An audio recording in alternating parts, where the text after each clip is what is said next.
Hello student, मेरा नाम पंकज गुप्ता। आप सभी देख रहे हैं आपके अपने यूट्यूब चैनल PGS क्लासेज।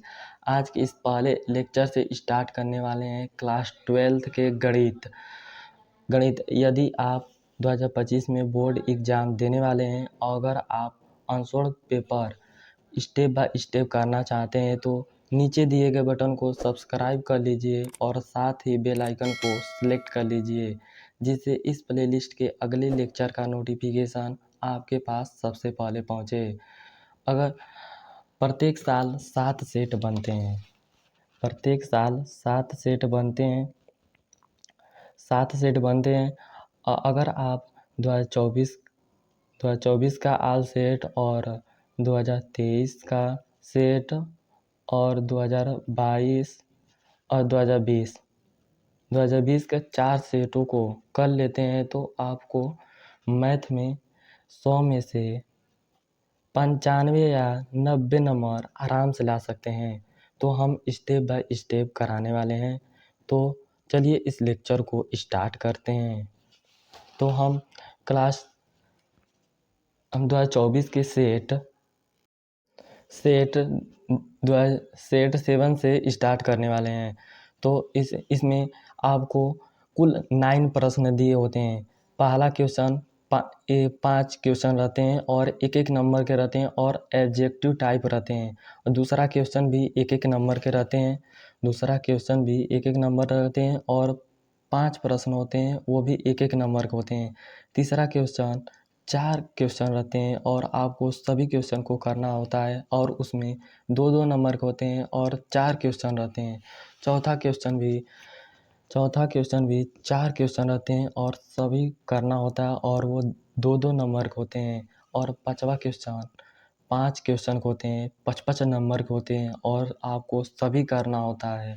और 6th क्वेश्चन 5 क्वेश्चन होते हैं और उसमें 55 नंबर के होते हैं, आपको सभी करना होता है। और 7वां क्वेश्चन 2 क्वेश्चन होते हैं और उसमें से आपको एक क्वेश्चन करना रहता है और वो 8 नंबर के होते हैं। और 8वां भी 2 क्वेश्चन के होते हैं और उसमें से आपको 1 नंबर करना होता है और वो भी 8 नंबर के होते हैं। और 9वां क्वेश्चन भी 2 क्वेश्चन होते हैं और उनमें से आपको 1 क्वेश्चन करना होता है और वो भी 8 नंबर के होते हैं। आपको कुल 9 क्वेश्चन रहते हैं और उनमें से आपको करना होता है, उसके वहीं पर लिख दिया होता है कि आपको कितना करना है।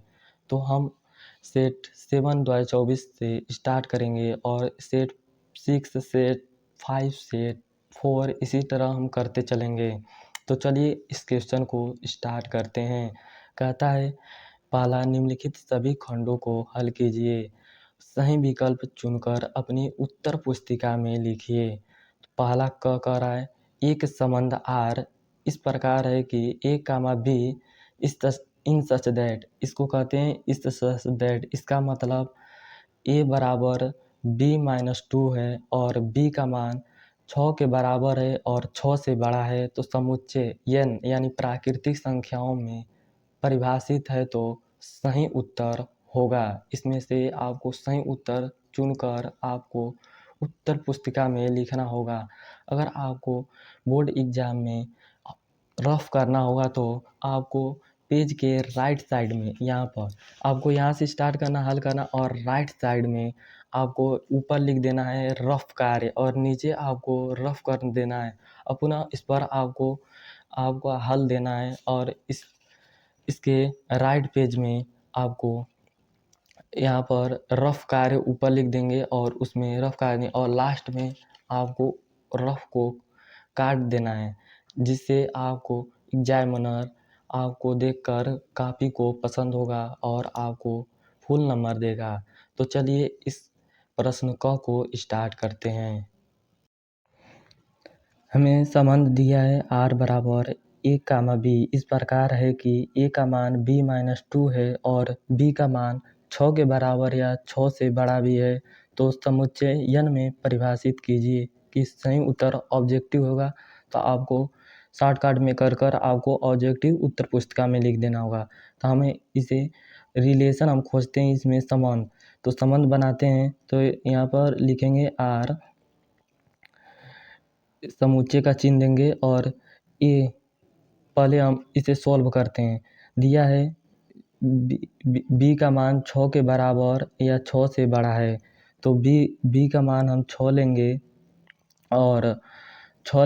और बी का मान अब ए के मान में रखेंगे, यहाँ पर रखेंगे 6 - 2, तो हमें क्या मिलता है, 6 में से 2 जाएगा 4। तो हमें ए कामा बी जैसे बनाएंगे तो 4 को पहले लिखेंगे 4, 6 और फिर से हम 6 से बड़ा बी का मान लेंगे, बी का मान हम 7 लेंगे। तो अब यहाँ पर रखेंगे ए बराबर और बी के जगह 7 रखेंगे, 7 - 2। अब 7 में से 2 घटाएंगे तो 5, यानी ए को हम पहले लिखेंगे 5, 7। अब हम बी का मान 6 से बड़ा हम ले लिए हैं 7 और 7 से बड़ा 8 लेंगे। अब 8 यहाँ पर रखेंगे, ए बराबर 8 - 2, तो हमें मिलता है 6, यानी हम ए को पहले लिखेंगे 6, 8। तो हमें समुच्चय 3 बना लिए। तो हमें रिलेशन क्या मिला है, पहले हम 4, 6 लिखेंगे और उसके बाद 5, 7 लिखेंगे और 6, 8 लिखेंगे। तो देखते हैं हमें इसमें से कौन रिलेशन में मिलता है। यहाँ पर बिलोंग्स टू रिलेशन में मिल रहा है, यह भी मिल रहा है, यह भी मिला है। तो और देखते हैं ऑब्जेक्टिव में कौन सा सही है। तो देखते हैं यहाँ पर, तो देखते हैं 6, 8 इसमें मिल रहा है, यानी पहला का क तीसरा सही है। तो अगले स्टेप का घ करते हैं। तो कह रहा है फलन कॉट इनवर्स -1/3 का मुख्य मान है। तो इसमें से हल करते हैं।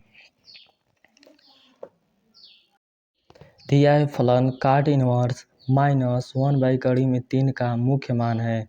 तो यहाँ फंक्शन में माइनस दिया है, तो हमें कॉट को माइनस से बाहर निकालेंगे तो एक सूत्र होता है, यदि कॉट इनवर्स में माइनस यक्स होता है तो इसे माइनस को बाहर निकालने के लिए हमें पाई माइनस कॉट इनवर्स यक्स लिखते हैं। तो इसी फार्मूला में हम रखेंगे तो यह हल करें। तो कॉट इनवर्स -1/3 को हम माइनस को बाहर निकालने के लिए पाई माइनस कॉट और यक्स जगह 1/√3 है। अब पाई माइनस कॉट इनवर्स, अब कितने अंश का मान 1/3 होता है।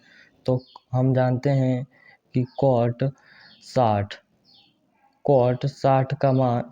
अंश का मान 1/3 होता है।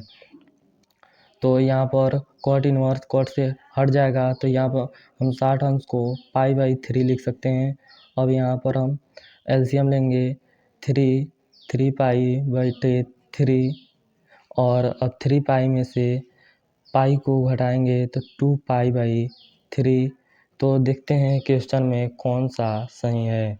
तो देखते हैं पहला का घ पाई/3 2 पाई/3 ख का चौथा सही है। तो पहला का ग कह रहा है सारणी इतना का मान होगा। तो इसे हल करते हैं। हमें सारणी का मान ज्ञात करना है। तो हम सारणी का मान 2 - 5 4 -1, हम इसे पहले इसमें गुणा करेंगे और माइनस और इसमें गुणा करेंगे और जितना आएगा वही उसका सारणी का मान होगा। यह कोटि 2x2 का है। तो 2x2 का सारणी का मान हम इस तरह निकालते हैं और -1 से 2 में गुणा करेंगे, -1 × 2 माइनस, अब -5 से 4 में गुणा करेंगे, -5 × 4, अब -2 और माइनस प्लस हो जाएगा और 5 चौके 20 में से 2 जाएगा 18। तो दिया है इसमें से ग का दूसरा सही है। तो घ कह रहा है फलन साइन x² + 5 का x के सापेक्ष अवकल गुणांक होगा। तो चलिए इसे हल करते हैं। दिया है साइन फलन x² + 5 का x के सापेक्ष अवकलन करने पर हमें इसे y मान लेते हैं। y बराबर साइन x² + 5। तो हमें इसे x के सापेक्ष अवकलन करेंगे तो dy/dx होगा और dy/dx साइन x² + 5। अब इसे x सापेक्ष अवकलन करते हैं तो साइन का अवकलन कास होता है, तो कास x² + 5। अब इसका अवकलन करेंगे तो x² का अवकलन 2x होगा और +5 का +0 हो जाएगा, तो 2x। तो हम इसे इस तरह भी लिख सकते हैं 2x कास x² + 5। तो देखते हैं कौन सही है। घ का पहला सही है 2x कास x² + 5 है। तो अंग कह रहा है आव्यूह इतना तथा दिया है a + a' बराबर इकाई आव्यूह, तो अल्फा का मान होगा। तो चलिए इसे हल करते हैं। दिया आव्यूह इतना और तथा a + a' बराबर i, तो अल्फा का मान ज्ञात करना है। तो आव्यूह a और a का परिवर्त हमें इस तरह लिखते हैं cos alpha minus sine alpha row में है, तो इसे कॉलम में कॉस अल्फा और माइनस साइन अल्फा कॉलम में लिख देंगे और दूसरा रो को दूसरा कॉलम में लिख देंगे साइन अल्फा और कॉस अल्फा। तो a का परिवर्त मिल जाएगा, तो इसमें पुट करेंगे। दिया है a बराबर a' बराबर इकाई आव्यूह के बराबर है, तो हम इसमें रखते हैं। तो a आव्यूह का मान कॉस अल्फा साइन अल्फा और माइनस साइन अल्फा और कॉस अल्फा और a का परिवर्त प्लस कॉस अल्फा और माइनस साइन अल्फा और कॉस अल्फा इकाई आव्यूह के बराबर है। तो हम इसे पहले जोड़ लेते हैं। तो कॉस अल्फा दोनों दो का राशि 2 का कोटि होगा तभी जोड़ा पाएगा, तो ये दोनों 2 का राशि 2 का कोटि है, तो हम इसे जोड़ते हैं। तो 2 यहाँ cos alpha plus cos alpha 2 cos alpha हो जाएगा और minus sine alpha plus sine alpha दोनों कट के 0 हो जाएगा और sine alpha minus sine alpha ये दोनों कट के 0 हो जाएगा। Cos alpha plus cos alpha 2 cos alpha हो जाएगा। तो इकाई आव्यूह ये 2 का राशि 2 का है, तो हम इकाई आव्यूह को भी 2 का राशि 2 के रूप में लिखेंगे। तो यहाँ पर 2 का राशि 2 के रूप में इकाई आव्यूह को लिख दिए, तो 2 कास अल्फा बराबर 1 हम कर सकते हैं। तो 2 कास अल्फा बराबर 1, तो हम 2 को यहाँ पर भेज देते हैं, तो कास अल्फा बराबर 1/2। अब कास अल्फा तो 1/2 कास अल्फा का कितने अंश का मान 1/2 होता है, तो हमें पता है कि कास अल्फा का 1/2 मान π/3 का मान होता है 1/2। तो यहाँ पर तुलना करेंगे, यहाँ पर कास अल्फा है कास अल्फा, तो हम इसे अल्फा बराबर π/3 लिख सकते हैं। तो हमें अल्फा का मान पता चल गया है। तो देखते हैं चौथा सही है। तो अंग का तीसरा सही है π/3। तो हम दूसरा क्वेश्चन करते हैं। कह रहा है निम्नलिखित सभी खंडों को हल कीजिए। दिया है वक्र x बराबर इतना और y बराबर इतना का बिंदु 2-1 पर dy/dx का मान ज्ञात कीजिए। यह दूसरा क्वेश्चन भी 1-1 नंबर का होता है और 5 क्वेश्चन होते हैं। तो चलिए इसे हल करते हैं। दूसरा का क कह रहा है वक्र इतना x बराबर और y बराबर इतना है का बिंदु, हमें बिंदु x और y का मान दिया है और कह रहा है dy/dx का मान ज्ञात करना। यदि हम dy/dx का मान ज्ञात करते हैं तो हमें t का मान मिलता है।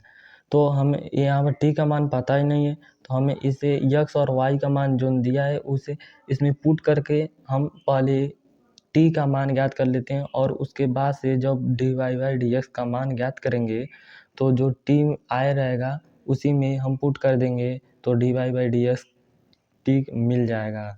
तो चलिए पहले हम दिया है 2, -1, यानी यह x और y का मान दिया है, तो हम पहले वक्र पहला में रखेंगे x बराबर t² 3t 8, और तो हम x का मान 2 रखेंगे तो 2 बराबर t² + 3t - 8, तो इसे इधर भेजेंगे तो t² + 3t इधर आएगा तो -10 बराबर 0। तो इसे हल करते हैं तो t² बराबर हमें इसे लिखेंगे कि गुणा करने पर 10 आवे और जोड़ने पर 3, यानी 5 दूना 10 होता है, तो यहाँ पर लिखेंगे 5t - 2t - 10 बराबर 0। तो यहाँ पर हमें मिलेगा t कॉमन लेंगे तो t + 5 - 2 कॉमन लेंगे तो t + 5 बराबर 0, यानी t + 5 एक कोष्टक में t - 2 एक कोष्टक में तो बराबर 0। तो यहाँ पर हमें मिलता है t बराबर -5 और t बराबर 2। तो अब y का मान इस वक्र में रखेंगे तो t का मान पता चलेगा, तो दिया है y बराबर 2² - 2t 5, तो y का मान दिया है -1, तो हम इसमें पुट करेंगे तो -1 बराबर 2t² - 2t 5, अब माइनस को इधर भेज देंगे तो 2t² - 2t माइनस को इधर भेजेंगे तो -5 + 1 -4 होगा बराबर 0। तो हम इसे हल करते हैं तो हम इसे लिख सकते हैं 2² गुणा करने पर -8 आवे और जोड़ने पर -2, तो हम क्या कर सकते हैं, -8 आवे 4 दूना 8 और 2 में से घटाएंगे ना 4 दूना 8, यानी -4t + 2t - 4 बराबर 0। तो यहाँ पर 2t कॉमन लेंगे और t - 2 लिखेंगे, और यहाँ पर 2 कॉमन लेंगे t - 2 बराबर 0। तो t - 2 एक कोष्टक में हो जाएगा और 2t + 2 एक कोष्टक में हो जाएगा बराबर 0। तो t बराबर इसके बराबर 0 करेंगे तो 2 होगा और t बराबर -1 होगा, 2 को उधर भेजेंगे तो -1। तो इसमें देखेंगे कि इसमें t बराबर 2 और इसमें t बराबर 2 दोनों कॉमन है, तो हम इसे t बराबर 2 पर हमें मान ज्ञात करना है, क्योंकि दोनों उभयनिष्ठ और यह कॉमन है, तो इसी पर मान हमें मिलेगा। तो हम पहले इसे हम t के सापेक्ष अवकलन करेंगे और इसे भी t के सापेक्ष अवकलन करेंगे। उसके बाद से हम dy/dx का मान ज्ञात करेंगे और जितना आएगा t उस मतलब हम t का मान को पुट कर देंगे। तो हमें दिया है x बराबर t² + 3t और -8, तो हम इसे t के सापेक्ष अवकलन करेंगे तो dx/dt बराबर t के सापेक्ष अवकलन करेंगे तो t² है तो इसे 2t लिख देंगे और t का अवकलन 1 होता है, तो यहाँ प्लस है तो 3 1 का 1 और -8 का 0 हो जाएगा। तो इसे समीकरण पहला मान लेते हैं और y का मान दिया है 2t² - 2t - 5, तो इसे भी हमें t के सापेक्ष अवकलन करना पड़ेगा तभी यह हल हो पाएगा। तो dy/dt तो 2t को स्क्वायर करेंगे तो 2 बाहर आएगा तो 2 दूना 4t माइनस t का अवकलन 1 होगा तो 2 - 5 का 0 हो जाएगा। तो इसे समीकरण दूसरा मान लेते हैं। अब समीकरण दूसरा में पहला से भाग देंगे। समीकरण दूसरा में पहला से भाग देने पर तो यहाँ पर लिखेंगे dy बाई डी टी बटे D x by D T. तो यहाँ पर t से dt से कट जाएगा तो हमें dy बाई डी टी का मान मिल जाएगा। तो यहाँ पर लिखेंगे, यहाँ पर हल करेंगे dy बाई डी टी का मान करेंगे तो यहाँ पर लिखेंगे 40 माइनस टू बटे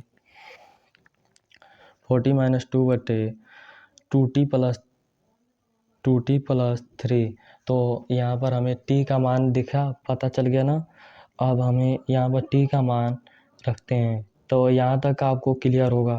तो dt का मान t बराबर 2 पर, तो t का मान 2 रखने पर t का मान 2 माइनस 2 2 गुणे 2 प्लस 3। तो यहाँ पर लिखते हैं 4 दूना 8 माइनस 2 बटे 4 प्लस 3। तो हमें मिलता है मान 6 बटे 7। यही आंसर हो जाएगा। दूसरा का घ कह रहा है फलन साइन mx का x के सापेक्ष अवकलन कीजिए। तो हम इसे x सापेक्ष अवकलन करते हैं। तो चलिए इसे हल करते हैं। दिया है फलन साइन mx का x सापेक्ष अवकलन करना है, तो हमें इसे लिख देंगे और यहाँ पर लिखेंगे माना y बराबर साइन mx। अब इसे x सापेक्ष अवकलन करने पर लिखेंगे यहाँ पर x के सापेक्ष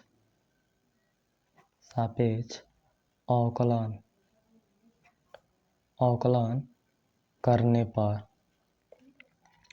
तो यहाँ पर लिखेंगे dy बाई डी एक्स और dy by d x sine mx का अवकलन करने पर। तो हम साइन mx का अवकलन करेंगे तो साइन का अवकलन का से x होता है और mx है तो mx, और mx को फिर से अवकलन करेंगे तो x का 1 हो जाएगा, केवल m बचेगा। तो इसे m cos mx लिख सकते हैं। तो ये इसका यही आंसर होगा। अब अगला क्वेश्चन देखते हैं। दिया है दो सदिशों ए वेक्टर और बी वेक्टर के बीच का कोण थीटा है तथा mod A vector dot B vector mod बराबर A vector cross B vector का मॉड दिया है, तो थीटा का मान ज्ञात कीजिए। ये सदिश बीजगणितीय चैप्टर से लिया गया है। तो चलिए इसे हल करते हैं। हमें इतना दिया है और कह रहा है थीटा का मान ज्ञात करना है। तो हम पहले यहाँ पर सोल्व लिखेंगे दिया है ए वेक्टर डॉट बी वेक्टर बराबर A vector cross B vector. तो हम इस दोनों पक्षों को वर्ग करते हैं। तो ए वेक्टर बी वेक्टर दोनों पक्षों को वर्ग करेंगे, mod A vector cross B vector का स्क्वायर करेंगे। तो इसे हम क्या लिख सकते हैं, ए स्क्वायर लिख सकते हैं, बी स्क्वायर लिख सकते हैं और कास स्क्वायर थीटा लिख सकते हैं। और इसे हम लिख सकते हैं ए स्क्वायर बी स्क्वायर और साइन स्क्वायर थीटा। जबकि एन कैप का मान मॉड 1 होता है, तो हम यहाँ पर यहाँ पर लिख देते हैं। चूँकि एन कैप का मॉड 1 होता है तो वहाँ पर 1 हो जाएगा। तब साइन स्क्वायर है ना, तो हम इसे A square B square cos square theta बराबर ए स्क्वायर बी स्क्वायर, हम इसे क्या लिख सकते हैं 1 माइनस कॉस स्क्वायर थीटा लिख सकते हैं। अब A square B square cos square theta बराबर ये इसमें मल्टीप्लाई कर देंगे, A square B square minus A square B square cos square theta. अब इससे तो ए बगल लाएंगे तो प्लस में आएगा, तो यहाँ पर लिख देंगे 2a square B square cos square theta बराबर ए स्क्वायर बी स्क्वायर। तो ए स्क्वायर बी स्क्वायर से ये कट जाएगा, यहाँ बचेगा 1। तो कॉस स्क्वायर थीटा बराबर 1/2। इसे नीचे ले और दोनों पक्षों को वर्गमूल करने पर तो यह तो कास स्क्वायर थीटा तो बाहर आ जाएगा और 1/√2 होगा। तो कास का कितना मान 1/√, होता है, तो हमें पता है कि कॉस थीटा बराबर और कॉस π/4 का मान 1/√2 होता है। तो यहाँ पर तुलना कर लेंगे तो कॉस है और थीटा बराबर π/4 है। तो हमें यहाँ पर पता चल गया है कि थीटा बराबर π/4 है, यही आंसर है। तो चलिए अगले क्वेश्चन करते हैं। तो दूसरा का घ कह रहा है कि अवकल समीकरण इतना की कोटि ज्ञात कीजिए। यह सदिश बीजगणित चैप्टर से लिया गया है। यह क्वेश्चन हर सेट में रिपीट होते हैं, तो इसे आप ध्यान से पढ़ लीजिए। ये एकदम आसान होते हैं, बस देखते ही आपको पता चलेगा। तो चलिए इसे हल करते हैं। हमें कह रहा है कि अवकल समीकरण की कोटि ज्ञात कीजिए। तो हमें यहाँ पर लिखेंगे सॉल्व। हम जानते हैं कि जितना बार अवकलन किया जाता है उसका अधिकतम कोटि को ही हमें कोटि कहते हैं। जैसे यह अधिकतम अवकलन किया गया है तो इसे ही हमें कोटि कहते हैं।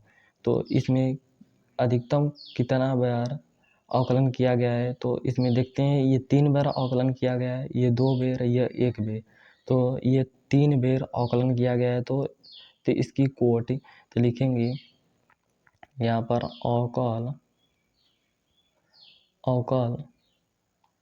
अवकलन समीकरण की कोटि बराबर 3। बस यही आंसर हो जाएगा इसका। दूसरा का अंग कह रहा है कि समाकलन इतना का मान ज्ञात कीजिए। तो इसे यह समाकलन समीकरण से उठाया गया है, तो इसे हल करते हैं समाकलन। तो चलिए इसे हल करते हैं। तो इसका मान ज्ञात करना है तो हम इसे मानेंगे i बराबर इतना है। तो यहाँ पर देखेंगे कि x स्क्वायर है, e की पावर x क्यू है। तो यहाँ पर हम इसे मान लेंगे तो यह कट जाएगा। तो हम इसे मानते हैं कि माना x क्यू बराबर t। तो इसे x सापेक्ष अवकलन करेंगे तो 3x स्क्वायर होगा, ये तो dt/dx होगा। अब dx को उधर भेज देंगे, dx x स्क्वायर बराबर dt/3। अब x स्क्वायर dx की जगह यहाँ हम dt/3 रख सकते हैं। तो i बराबर e x क्यू का माने है t, तो यहाँ पर लिखेंगे t और x स्क्वायर dx की जगह dt/3 लिखेंगे। तो dt/3 तो 1/3 को बाहर ले लेंगे क्योंकि वह कांस्टेंट है, और et/dt।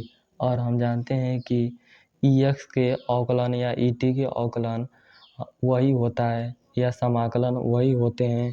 तो यहाँ पर लिखेंगे 1/3 et के समाकलन et ही होंगे, और प्लस c कांस्टेंट c लगा देते हैं समाकलन करने पर।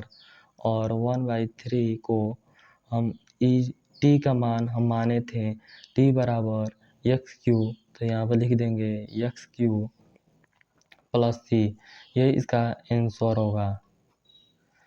तो चलिए इस लेक्चर को यहीं पे समाप्त करते हैं। तो हम अगले लेक्चर में हम बात करने वाले हैं क्वेश्चन 3 से। क्वेश्चन 3 से हम अगले लेक्चर में हल करेंगे। अगर आपको यह लेक्चर कैसा लगा, यदि अच्छा लगा तो नीचे अपना फीडबैक कमेंट अवश्य करें। तो यदि आप हमारे टेलीग्राम ग्रुप से ज्वाइन होना चाहते हैं तो नीचे डिस्क्रिप्शन बॉक्स में उसके लिंक डाल दिए हैं। वहाँ पर हम इसके अनसॉल्व्ड क्वेश्चन प्रोवाइड करते हैं जिससे आप भी उसे हल कर सकें। तो चलिए इस लेक्चर को यहीं समाप्त करते हैं।